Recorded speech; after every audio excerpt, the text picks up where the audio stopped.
Alhamdulillah Rabbil Alamin alladzi hadana lihadza wa ma kunna linahtadiya laula an hadanallah asyhadu an la ilaha illallah wahdahu la syarikalah wa asyhadu anna Muhammadan abduhu wa rasuluh la nabiyya wa la rasula ba'dah. Allahumma la sahla illa ma ja'altahu sahla wa anta tas'alu hazana idza syi'ta sahla. Bapak Ibu jamaah salatul maghrib yang Allah muliakan, pertama kita bersyukur kepada Allah. Tentunya pertama telah bisa menyelesaikan ibadah secara full dan jauh lebih khusyuk dibanding di luar Ramadan, yaitu kita ibadah selama bulan Ramadan. Tidak ada doa harapan selain semoga Allah menerima amal panjenengan kula, taqabbalallahu minna wa minkum. Kemudian yang kedua, setelah kita berhasil melewati sebuah pendidikan yang pagi, sore, siang, malam, baik pendidikan secara ilmiah dengan banyaknya pengajian-pengajian yang kita ikuti, atau pendidikan praktis dalam bentuk praktek langsung, karena di bulan Ramadan penuh dengan amal, dari mulai sholat yang 5 waktu jauh lebih tertib waktunya daripada di luar Ramadan, kemudian ibadah puasa sebulan penuh, kemudian yang ketiga sudah kita praktekkan tentang perintah zakat. Kemudian sebagiannya sebagai pengganti haji, karena haji hanya di bulan haji, di bulan Dzulhijjah. Sebagian kita sudah melakukan ibadah umroh. Kemudian kita juga sebagian melakukan itikaf. Memang hampir seluruh rangkaian ibadah terdapat di bulan Ramadan. Artinya secara ilmiah dan praktisi kita telah mempraktekannya. Semoga ke depan ini setidaknya minimal istiqomah. Lebih daripada itu, harapan kita di bulan Syawal yang kemudian kita masuk di bulan Dzulqa'dah ini ada peningkatan iman, peningkatan ibadah, peningkatan moral attitude, tentunya peningkatan Islam kita baik ilmiah maupun secara amal nyata. Ini harapan kita. Kemudian yang berikutnya, Bapak Ibu yang Allah muliakan, fa'idza faragta fansab, apabila telah selesai mengerjakan satu pekerjaan, bergantilah pekerjaan yang lain. Ternyata pekerjaan yang lain, ibadah yang lain yang menunggu kita adalah ibadah haji bagi yang sudah Allah mampukan, mungkin dalam bentuk untuk di Indonesia lewat pendaftaran baik reguler maupun non-reguler, kemudian yang mampu kesehatannya, finansialnya, kemudian keamanannya, security-nya dan sebagainya, sehingga walillahi 'alan nasi hujjul bait man istata'a ilaihi sabila. Bagi yang sedang tidak haji, maka sebentar lagi kita akan bersama-sama. Yang pertama, ketika saudara kita wukuf di Arafah, kita melakukan sholat Idul Adha. Kemudian selepas sholat Idul Adha melaksanakan ibadah kurban sebagai bentuk taqarruban kita kepada Allah Subhanahu wa taala. Ini yang kedua, faidza faragta fansab. Bapak Ibu, kemudian untuk secara materi, insyaallah pasca Ramadan ini secara urut materi dan materi pokok kami akan menggunakan buku Tarhib wa Targhib. Buku ini adalah buku tentang hadis yang membahas tentang motivasi untuk melaksanakan sebuah amalan, atau motivasi untuk meninggalkan sebuah amalan, untuk melaksanakan karena banyak hal-hal yang positif baik urusan duniawi maupun urusan ukhrawi. Kemudian motivasi untuk meninggalkannya karena banyak negatif madorotnya baik urusan duniawi maupun urusan ukhrawi, urusan adab. Ini mengapa kita pilih di antara sekian kitab hadis yang akan kita pelajari pasca Ramadan di tahun ini.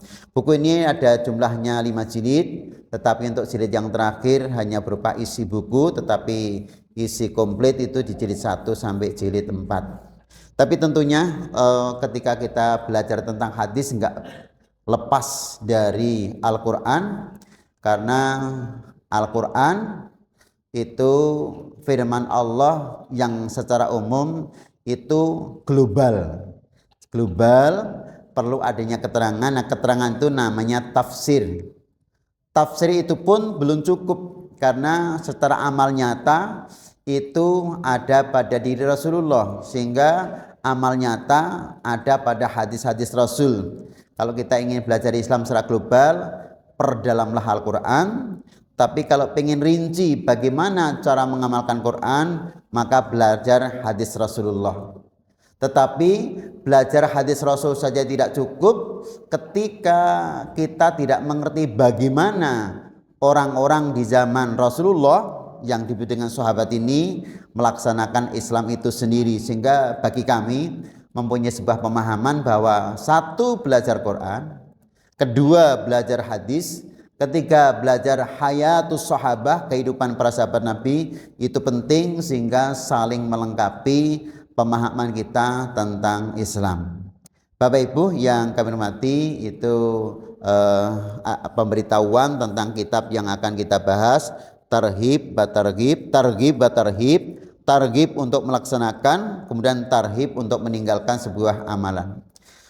Kemudian di yang pertama ini, hampir semua kitab pasti berbicara tentang niat. Kalau sudah niat pasti berbicara tentang keikhlasan karena Allah. Karena ibadah hanya syaratnya dua. Yang pertama, kholison liwajillah, ikhlas karena Allah. Yang kedua, mutaba'atu Rasul, mengikuti contoh Rasul sallallahu alaihi wasallam.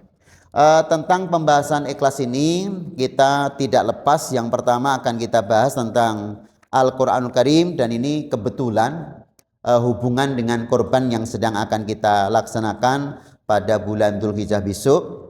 Dan ternyata bulan Dzulhijjah itu hanya tinggal 38 hari yang akan datang, karena hari Rabu kemarin Syawal terakhir, Kamis Jum'ah ini sudah dapat 2 hari. Berarti untuk bulan Dzulhijjah pada tanggal 10 tinggal 38 hari. 38 hari hitungan tangan, hitungan bagi yang nabung untuk korban, itu hitungan yang sangat cepat sekali. Kalau 3.500.000 berarti per hari mengumpulkan 100.000. Itu nanti pas 3.500.000. Nah, maka monggo kalau nanti kita mau derek kurban, mulai hari-hari ini kita sudah mengumpulkan per hari 100.000 rupiah. Semoga nanti pada hari ke-35 dari hari ini kita sudah terkumpul 3.500.000 sehingga ikut derek kurban. Ayat yang dimaksud adalah dari surat Al-An'am 162, 163. Inna salati wa nusuki wa mahyaya wa mamati lillahi rabbil alamin. Sungguh salatku, kemudian yang kedua kurbanku, yang ketiga hidupku, keempat matiku, hanya untuk Allah saja, tidak untuk yang lainnya. Maka inna salati, sesungguhnya salatku, ditafsirkan di dalam surat inna a'tayna kal kautsar fasalli, kalimatnya dan salatlah kalian. Inna salati ada 4 terjemahan. Sungguh salat wajib yang 5 waktu. Sungguh solatku yang 5 waktu yang hukumnya wajib. Yang kedua, sungguh solat subuhku, karena di antara sekian solat wajib yang harus lebih diperhatikan adalah solat subuh. Dan yang ketiga, sungguh solat duhaku, sehingga wanhar di situ yaitu menyembelih hewan kurban di waktu duha. Maka sebelum diterjemahkan solat Idul Adha, sungguh solat duhaku. Dan yang terakhir, sungguh ibadah solat id Idul Adhaku karena kaitannya dengan kurban, tidak ada yang lain kecuali untuk Allah saja. Bukan untuk nyuwun ngapunten, bukan untuk riak-riakan agar dilihat orang, biar aku kelihatan alim, soleh, bertakwa, muslim, kemudian bisa dipercaya dan sebagainya. Tapi betul-betul krono Allah, bukan untuk yang lainnya. Selagi kalimat sholat kita terjemahkan 4 berdasarkan tafsir Inna A'tainakal Kautsar Fasholli. Kita mengambil tafsir dari Durul Manthur yang ditulis oleh Imam Suyuti, atau tafsir yang kedua Tobari yang ditulis Imam Tobari, atau kita mencari di berbagai rujukan, ada tafsir Baidawi, tafsir Maraghi, tafsir Ibnu Katsir, tafsir Qurtubi, tafsir Al-Wasit Tontowi, atau tafsir-tafsir yang lainnya. Jadi sholat yang 5 waktu, sholat subuh, sholat duha, dan sholat Idul Adha hanya untukmu ya Allah, bukan untuk yang lainnya. Nah, mengapa ayat ini disampaikan kepada Rasulullah? Sebagai bentuk jawaban, di masa jahiliyah kanu yusalluna wa yadhbahuna, mereka senantiasa salat atau ibadah atau menyembah, mereka senantiasa berkurban untuk asnam, untuk patung-patung atau berhala-berhala, atau lil jin, untuk jin-jin yang mungkin diyakini perempatan, ada yang menunggu jin, kemudian di sungai-sungai ada yang nunggoni dari kalangan jin. Dan ini ternyata ketika kita tarik sampai ke Indonesia ditarik lagi sampai ke wilayah kita, banyak yang kita ketika kita bepergian pun tidak berani untuk melangkahkan kaki kita antara satu tempat ke tempat lain dengan adanya sungai besar, harus bersedekah untuk jin. Atau istilahnya bukan bersedekah, tapi untuk apa? Buang ayam ireng ini kan jenis apa? Ya harus melakukan sesaji dulu dengan pemilik pertigaan, perempatan. Berapa kali kami sampai menyampaikan teman-teman di Solo untuk punya gawe mendapatkan besan di Pacitan, tidak berani lewat Ngadirejo Ngidul. Engkau ndak lewat Gunung Pegat. Lagi nikahan masuk arep pegatan. Nah, begitulah. Maka untuk melunasi agar tidak pegatan, ya nggawa ayam cemani berwarna hitam, kita buang di tempat tersebut. Itu secara tidak langsung untuk para penunggu gunung, lautan, kemudian sungai, pertigaan, perempatan sebagainya. Di zaman Nabi pun ada yang seperti itu. Orang mau lewat sebuah tempat tidak berani kecuali mengorbankan sesuatu. Maka sebagian sampai mengorbankan sesuatu yang tidak berguna, mengorbankan nyamuk, ya. Mengorbankan nyamuk sebagai bentuk persembahan kepada jin penunggu. Bapak Ibu yang berbahagia, maka ya Muhammad, qul lil musyrikina, ya Muhammad, sampaikan kepada orang-orang musyrik, inna salati, bahwa solatku, artinya ya solatmu, penyembelihan korbanmu, lillahi wahdah, untuk Allah saja, la lil asnam, tidak untuk berhala, wala lil amwat, tidak untuk orang yang mati, wala lil jin, tidak untuk jin, wala li ghairillahi, dan tidak untuk selain Allah subhanahu wa ta'ala, sebagaimana mereka sholat dan menyembelih sebelum kedatanganmu. Ini perintah Allah di dalam surat 162, surat Al-An'am 162.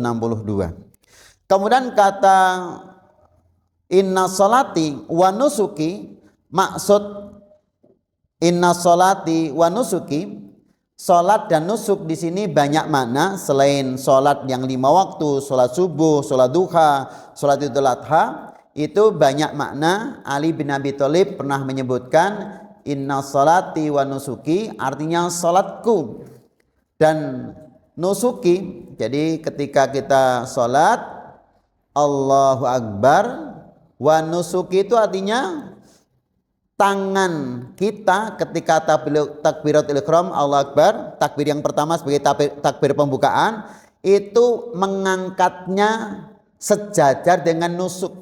Nusuk itu nahar. Nahar itu ketika kita menyembelih unta, nahar itu di ujung leher paling bawah. Karena ketika menyembelih unta itu tidak dengan pedang begini, diseret begini atau di begini, tetapi semacam seperti pakai tatah itu. Jadi yang ini lincip di sini, unta sedang berdiri atau unta dengan duduknya langsung ditusuk di sini bawah. Itu namanya nahar. Itu cara penyembelihan unta. Maka Ali mengatakan yang dimaksud dengan inna sholati wa nusuki artinya ketika kita sholat, ketika takbiratul ihram, maka sejajarkanlah tangan kita dengan leher paling bawah. Berarti monggo dikira-kira. Sehingga hadis Nabi yang lain mengatakan ketika takbiratul ihram, maka angkatlah tanganmu sejajar dengan pundak atau sejajar dengan telinga. Maka telinga atau pundak atau nahar di sini. Yang pertama. Kemudian yang kedua, makna kedua, ketika kamu sholat, aliyat al-yumna alaliyat al-yusra, letakkan tangan kananmu di atas tangan kirimu.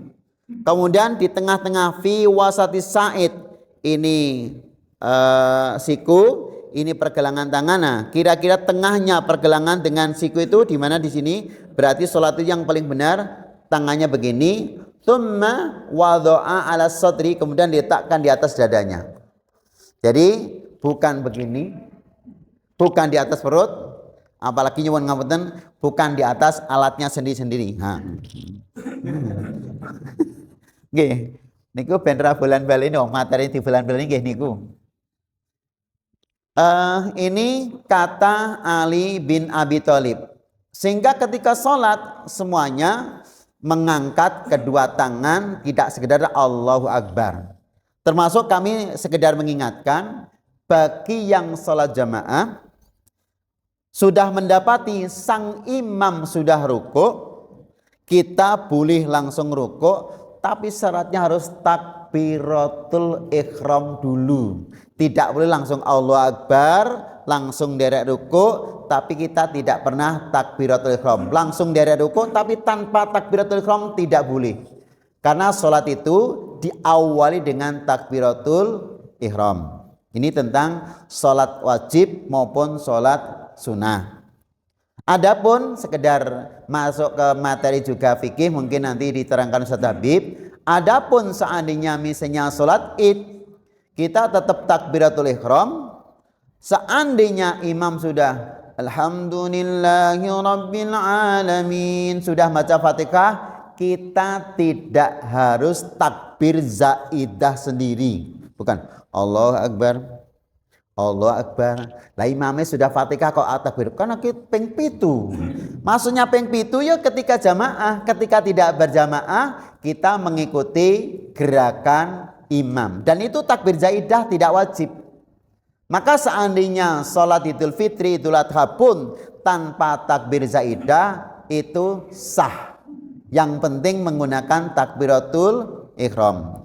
Hanya karena Nabi melakukan seperti itu, kita mengikuti takbir zaidah, yaitu takbir tambahan. Maka bagi yang terlambat sholatnya, imam sudah baca Fatihah atau bahkan imam sudah ruku, maka tidak menggunakan takbir tambahan, langsung saja takbiratul ihram, mengikuti bacaan imam atau mengikuti gerakan imam, yaitu ruku.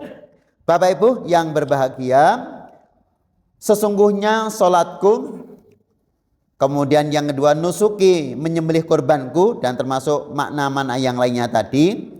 Kemudian yang berikutnya, hidupku dan matiku. Kalimat hidupku ada banyak makna.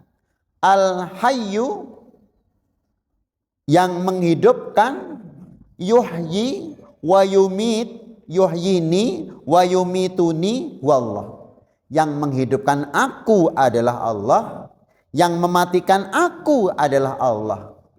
Karena untuk lillah berarti hidupku tidak ada untuk yang lain kecuali lil a'malis sholihat, untuk amal soleh. Karena tidak ada untuk yang lainnya, kematianku al-iman billah, bahwa jatahku mati itu sudah ditakdirkan oleh Allah. Maka keluarga yang ditinggal pun harus juga meyakini seperti itu.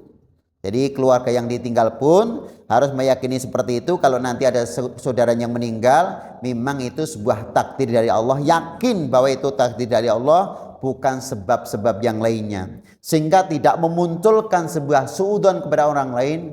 Lah kae matine mergo kena sihir. Lah kae matine mergo diguna-guna. Lah kae matine mergo entuk kiriman. Sehingga awalnya kita tidak punya masalah dengan saudara kita, dengan tetangga kita, karena ada keluarga kita yang meninggal, saudara kita yang langsung kaya, lah kuwi tertuduh bahwa dia mengirimkan sesuatu sehingga keluarga saya menjadi sakit dan akhirnya meninggal. Itulah kita akan meluruskan tauhid kita, yuhyi wa yumithu Allah. Yang menghidupkan dan mematikan adalah Allah. Yuhyini, Allah menghidupkanku, lil a'mali sholihat, agar aku beramal baik. Kemudian Allah yumituni, Allah mematikanku, dan aku pun harus yakin kepada Allah bahwa kematian itu memang sudah datang kepada kami, yaitu kepada kita semuanya. Inna sholati wa nusuki wa mahyaya wa mamati lillahi rabbil alamin. Kemudian ada tafsir Al-Wasit mengatakan, qul lahum lil marathaniyah ya Muhammad. Ternyata Nabi Muhammad itu tidak mengatakan hanya sekali, dakwah kepada orang musyrik itu berkali-kali. Sampaikan ya Muhammad bahwa salatmu yang tiap hari kamu lakukan itu untuk Allah, bahwa sembelihan kurbanmu yang kamu sering menyembelih kurban itu untuk Allah Subhanahu wa taala. Maka dari surat Al-An'am 162 163 ini kita hubungkan kepada surat Al-Kautsar, inna a'taina kal kautsar fasholli li rabbika wanhar. Bapak Ibu yang berbahagia, kita masuk kepada surat Al-Kautsar, inna a'taina kal kautsar. Inna a'taina kal kautsar, sungguh kami telah memberikan kepada kamu al-kautsar, sesuatu yang banyak. Kalimat al-kautsar kita merujuk kepada beberapa tafsir.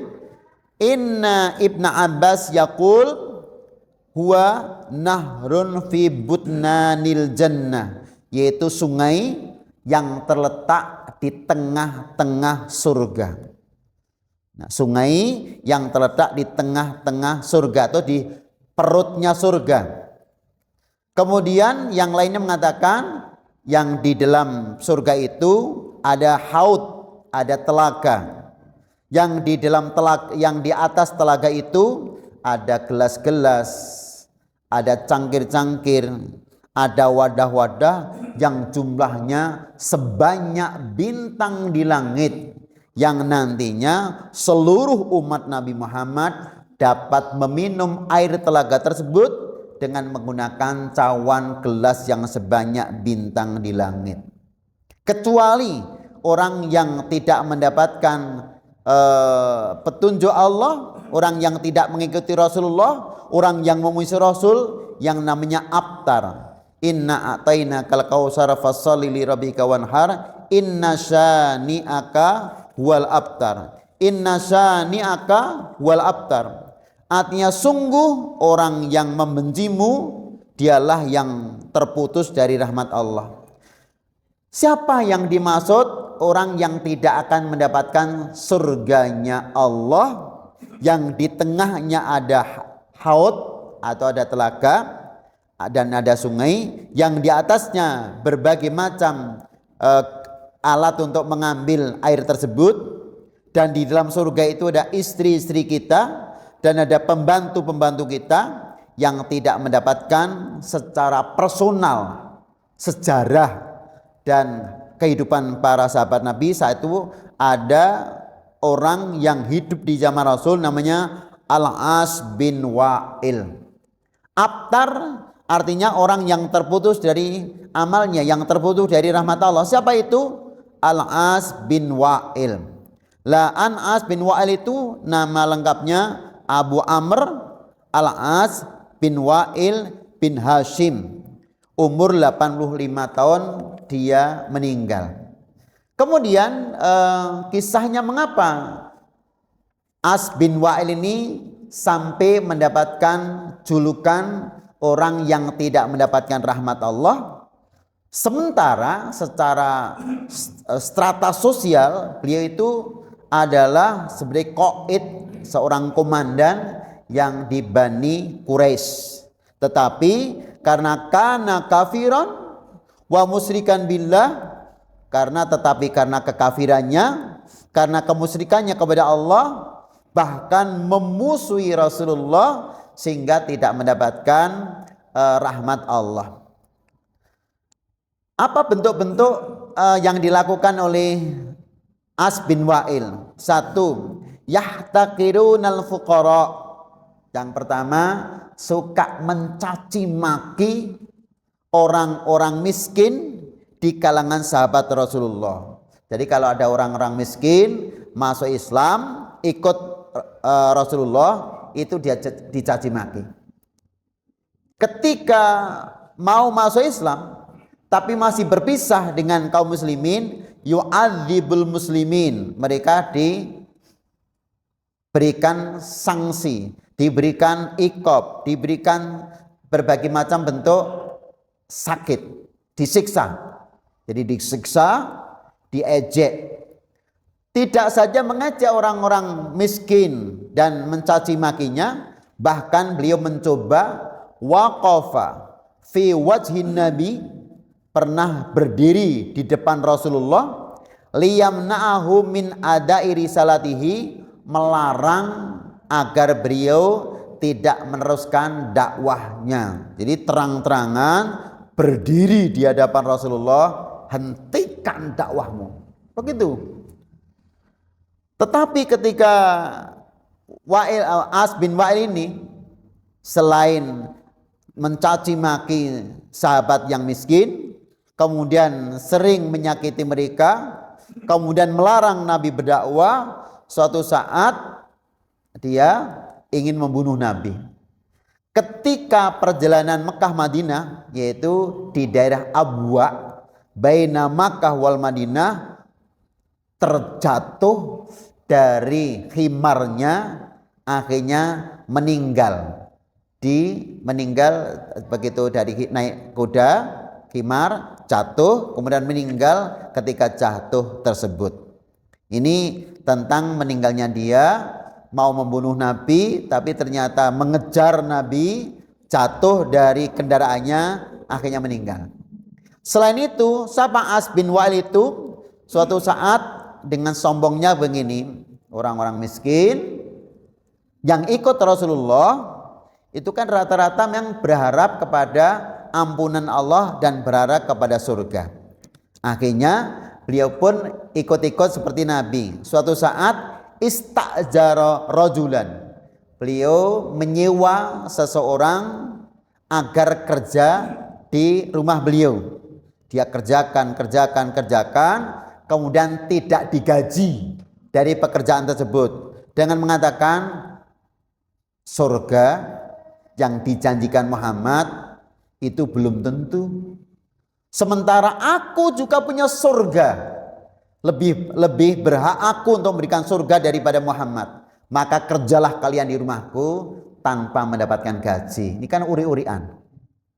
Ketika konsepnya iman ngikuti Rasulullah, kamu kerja, lillahi ta'ala entuk swarga. Akhirnya ikut-ikut, kamu kerja tempatku, ora tak gaji, nanti mendapat surgaku. Jadi ada seperti itu. Kemudian saya lebih berhak mempunyai surga daripada Muhammad, maka fasaufa u'tikal jannah, pasti akan aku berikan kepada Anda surga.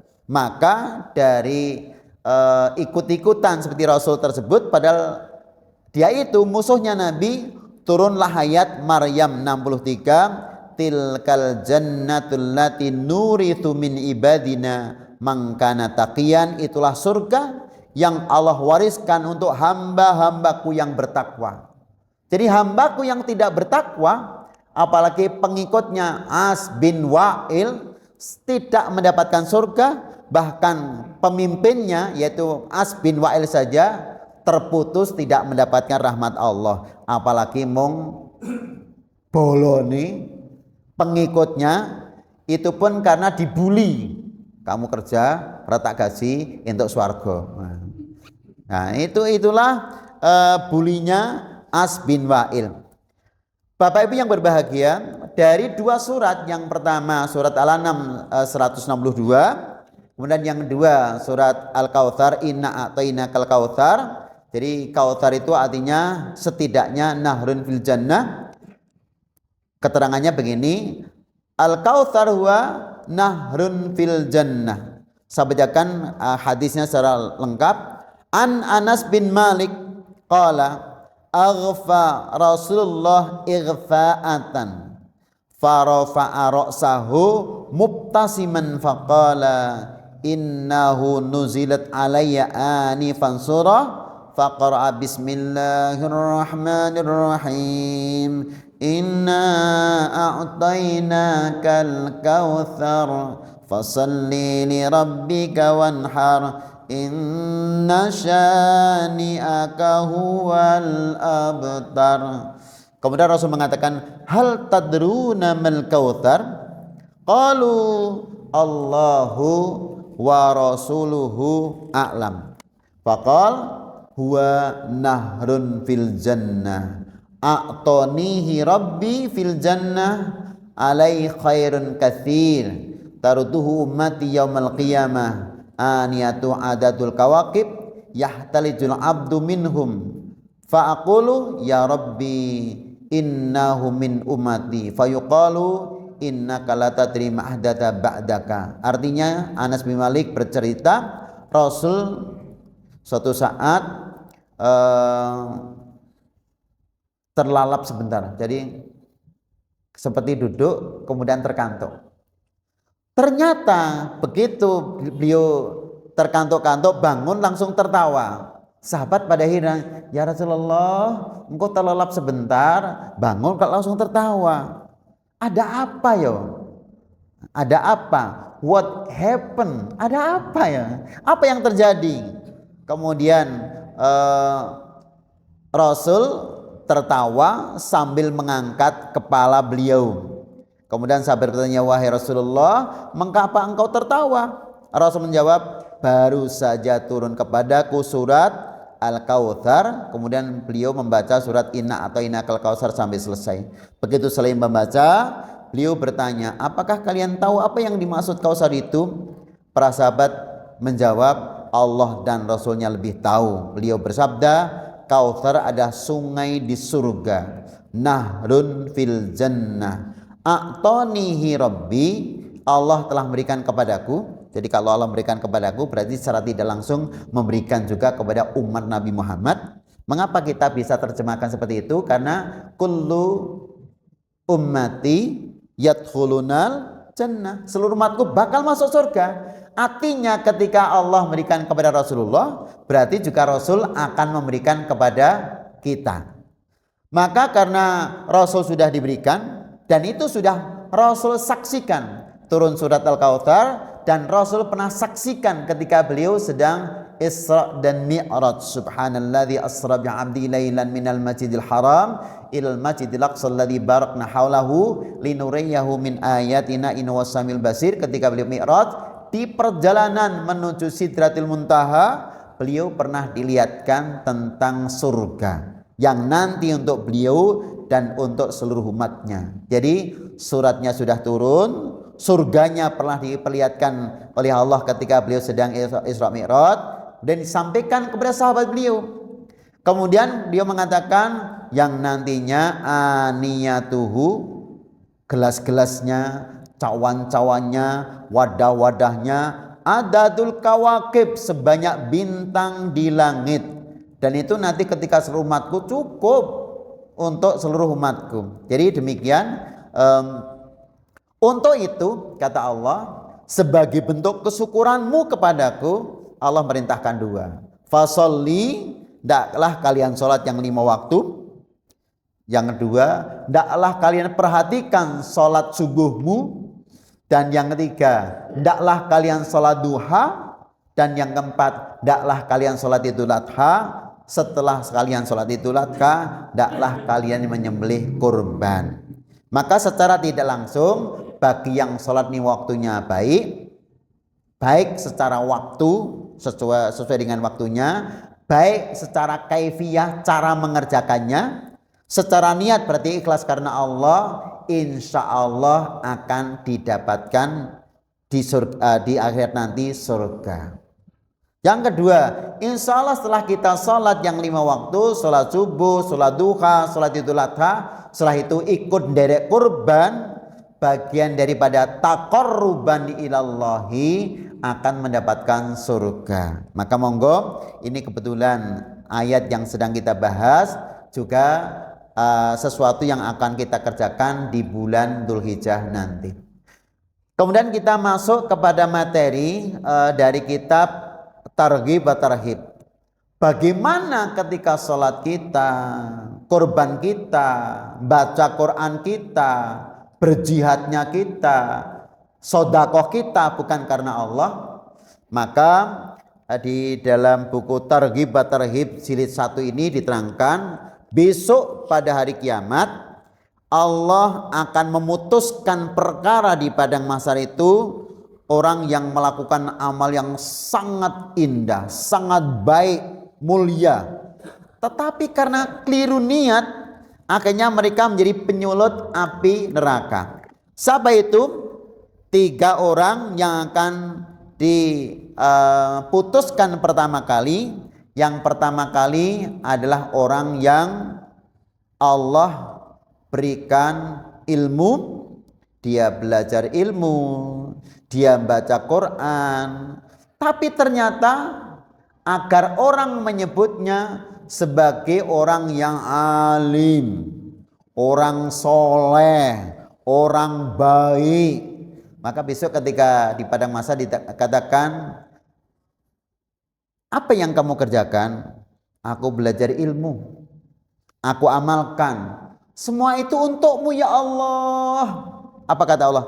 Kadzabta, bohong kamu lakukan itu semuanya agar orang menyebutmu sebagai seorang alim, dan itu sudah kamu dapatkan. Maka akhirnya Allah menyeret orang tersebut ke dalam neraka. Artinya membaca Quran itu, belajar itu sesuatu yang sangat baik, tapi karena keliru niat untuk riya, agar orang melihatku dan menganggap aku sebagai seorang alim, akhirnya keliru niat tadi akhirnya dilemparkan ke dalam neraka. Kemudian yang kedua, orang yang berjuang di jalan Allah. Orang yang berjuang di jalan Allah. Ketika dikatakan, mengapa engkau mati? Aku berjuang di jalan-Mu ya Allah. Li'i'la'i kalimatillah ya laulia, untuk meninggikan kalimat-Mu. Maka Allah mengatakan, kadzabta, engkau berjuang sampai engkau mati agar orang menyebutmu sebagai seorang yang pemberani, suja. Kalau dalam bahasa Inggris, agar orang menyebutnya sebagai seorang fighter, pejuang. Dan itu sudah kamu dapatkan, mereka menyebutmu sebagai seorang pejuang.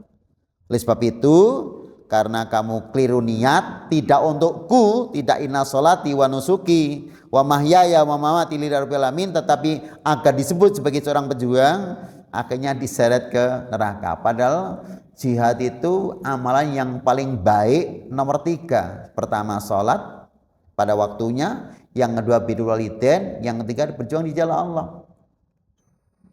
Amal apa yang paling baik ya Allah? As-sholah ala waktiha. Tsumma ayun ya Rasulullah, birrul walidain. Tsumma ayun ya Rasulullah, al-jihad fisabilillah. Tapi karena keliru niat, maka dilempar ke dalam neraka. Yang terakhir yaitu orang yang banyak memberikan kepada orang lain, artinya punya jiwa sosial yang tinggi, kemudian mati, kemudian dikatakan, apa yang kau gunakan dari harta yang Allah berikan kepada kamu? Aku telah memberikan haknya orang-orang miskin. Maka dikatakan kadzabta, kamu telah memberikannya agar kamu disebut sebagai orang yang jawad. Jawad itu apa?